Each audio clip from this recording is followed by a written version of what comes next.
It would be very, very easy to immediately dismiss a game like The Killing Antidote because of the central gimmick. There's plenty of trash on Steam trying to get horny boys to spend their precious gaming bucks on a crappy asset flip just because there's a hot chick running around nearly naked.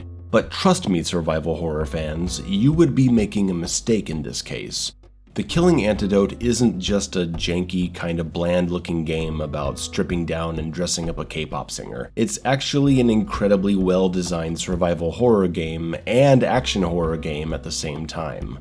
Of course, when you start in the apartment area, things aren't very impressive looking. I don't know if a lot of this game comes from asset collections or the designers just did things really simply on their own, but it's not too inspiring. You've got some emails to check on your computer and a legend for the different kinds of enemies, which is basically just zombies and zombies with gems in their heads. If you like, you can play with the character customization features, give her different eyes, hair color, skin tone, add and remove clothing. As you play, you'll find lots of cosmetics to dress her up in fun ways. Here she is as one of the singers of Black Pinky. It's cute, pick your own outfit. Or, you know, if you're some kind of weirdo, you could just have her run around in her underwear the entire game and try to play it with one hand.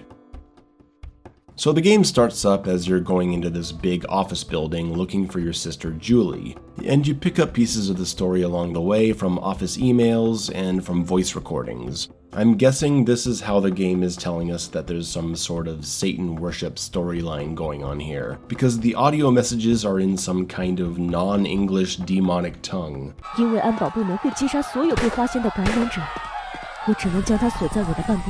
It isn't long before we get into combat, which at first is only melee focused. You find a knife and a hatchet. You have a regular strike and a heavy strike, which for the knife is super powerful. There's also a stomp function, press left alt. There's no durability on weapons, but they can be lost if you throw them and lose track. Of course, it can be dangerous to get close to zombies, so it's a good tactic to throw a weapon at their head, doing big damage and staggering them. And when they're staggered, you can use a heavy strike to do an execution. You can also do executions on zombies right as they're standing up. I suggest throwing the axe instead of the knife, and going in for the knife kill that way, because the knife also serves as your emergency self-defense weapon. As long as you have a knife on you, you can avoid taking a nasty bite from a zombie, but you'll have to retrieve it when you're done. And it's really cool that you can actually take your weapons back from zombies that are still alive. Just run up and grab it if you think you can get away with it. This leads to some funny moments later with the bow and arrow, where you run out of arrows trying to kill one zombie, so you run up and grab the arrows out of him to continue shooting. Because on the hard difficulty, enemies have a lot more HP, making it crucial to make smart use of your melee weapons instead of just blasting everything with your limited ammo. You also take a lot more damage, making the self-defense function crucial to your survival. And your dodge. Yeah, there's a handy dodge move that can escape zombie grabs, and more importantly, the Spitter Lady's attacks. They lob dangerous projectiles at you from a distance, and you're gonna need quick reactions and good awareness to avoid them. Just look at me jukin' and jivin' here, I was in the zone, man. With the dodge ability and the melee attacks, you have limited stamina. It mostly works to the game's benefit. Managing stamina in combat is fun and adds to the tension. You can pull out an energy drink for a quick refill if necessary. However, outside of combat, the stamina mechanic is quite tedious, especially when you're backtracking and/or lost. You can carry as many things as you want, but your stamina gets worse the heavier you are. You'll want to use the boxes in the save rooms to unload what you don't need to keep on you. On hard difficulty, the spit projectiles will kill you in 2 hits. It's brutal. Spitters have a vomit attack that'll melt your entire health bar like you're playing RoboCop vs. Terminator on the Sega Genesis. Zombies are incredibly dangerous, stumbling at you at first and then coming at full speed. Look at how fast these zombies run at you, good lord. If you're not careful, you will get boxed in, and then it's over. You may see gameplay walkthroughs on YouTube showing this game is only about 2 hours long. Currently, there's another chapter coming, but it'll definitely take you a few hours longer with all the exploration. And on hard difficulty, I was stuck for ages in certain fights because the action gets pretty intense sometimes and you just die so fast. Monsters don't go down easily when they have these gems in their heads, so they'll keep getting back up until they're down for good. And the jank, oh lord, that sweet jank will kill you. Do not fuck with enemies around open doors. They will spit or leap at you through the geometry in the most bullshit thing ever. This game's got plenty of jank to laugh at and rage at, but it's alright. It's a small project, I can deal with it, but only because the game plays so good. The first half of the game plays very traditionally as a survival horror game, in terms of combat and resource management. Smartly integrating melee attacks kept me at a decent position in terms of ammo, and there are lots of locker combinations to be found to get more of what you need.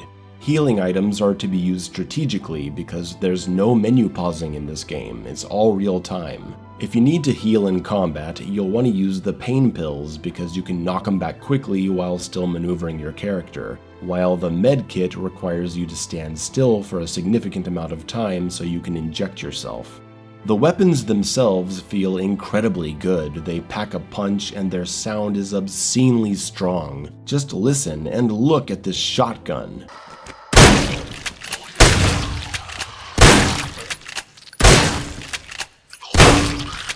Grenades, mines, and explosive tip arrows can be used for crowd control.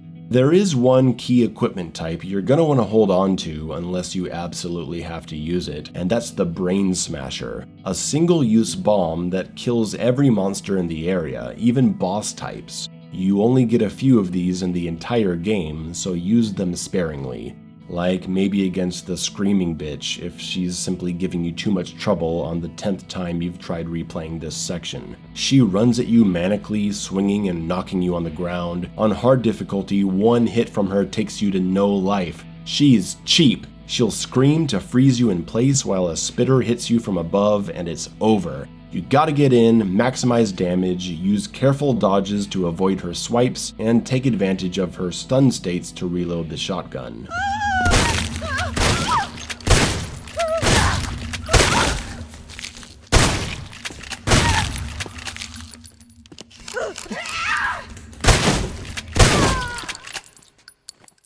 On the exploration side of survival horror, the Killing Antidote delivers excellently. While the map does all have a samey look to it, the layout is phenomenal. It's one big puzzle of a map, more like the Tormented Souls mansion than the Resident Evil mansion. You're gonna be moving across 4 main floors and 2 basement levels of this giant office building, unlocking backtracking paths, returning to previous areas with 4 different keycards, blowing up walls to gain access to secret stashes of resources, or in the case of the basement section where you lose your weapons, finding a crucial pistol that you do not want to leave without. There is no map, however, which is a decision I do not agree with. It's so big and so much of it has the same aesthetic. There aren't a lot of memorable room designs, you're backtracking to places you saw hours ago. You've got a few of these position markers you can lay down, but it's a pretty weak way to keep track of places you need to come back to. We really do need a solid, comprehensive map that records where you've been and notes places of interest. Cause you'll just get these objectives like, return to where the hostages are being kept. And I'm like, hostages? I don't even remember seeing hostages. Forget about knowing where they are. Where am I supposed to go? Is it close? I don't know. And you'll be climbing up structures occasionally. Sometimes I forgot because I cannot remember the last time I played a survival horror game with a jump button. I'd wander around lost for 5 minutes thinking, where the hell am I supposed to go? And then I remembered, oh right, idiot, you can jump. I guess I'm still traumatized by the new God of War games, you know? I didn't know we were still allowed to jump in our games. I thought that was immature. So yeah, we have several important aspects of a good survival horror game here. Despite the lack of inventory management, we do have strong resource management, backtracking and exploration-based map design, and puzzles to some degree. There isn't too much going on in the way of puzzles, but some of the locker codes can be quite elusive. There's a really bizarre password decoding system for briefcases. I didn't like it at first, but I started to eventually. And there isn't much else beyond that. It's okay though, this game essentially genre hops halfway through. Remember those red and blue jeweled zombies? Well, they don't just take more shots to kill, they also give you their gems. You'll be wondering for a while, what are these even for? A good way into the game, you'll come across a store where you can sell these gems for cash and buy weapons, ammo, whatever you need. And from this point, the Killing Antidote becomes far more of an action horror game than just survival horror. It was already starting to happen a little before this, as larger groups of enemies start resulting in a larger number of the occasional randomized ammo drop. But now it's full-on Resident Evil 4 Dead Space style mid-2000s action horror, baby. Let her rip.